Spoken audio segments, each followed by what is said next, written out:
Now you see all the projects that are contained or that are summarized under this client, the genARate marketing client.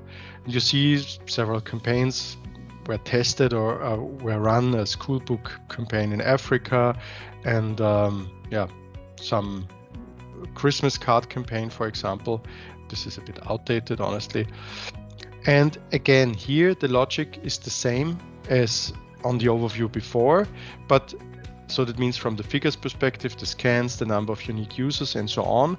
But now this is really on a project level. So you can compare which of your projects has performed best in terms of scans, in terms of unique users, and so on.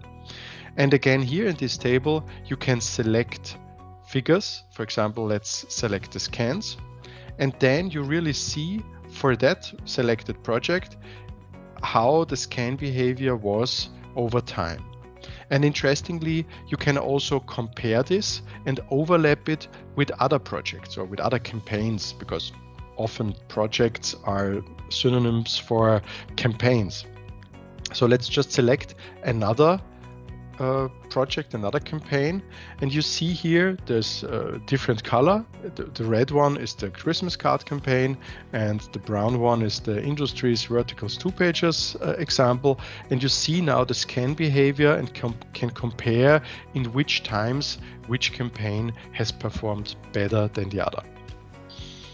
Okay, so now we have looked at the project level, and I would now even drill down further and look at specific wonder pages of a project. And therefore, I can, for example, I can either switch here to the wonder page overview, or starting from a specific project here, I can click on that Open Details icon, and I will jump exactly to the wonder page overview for the selected project.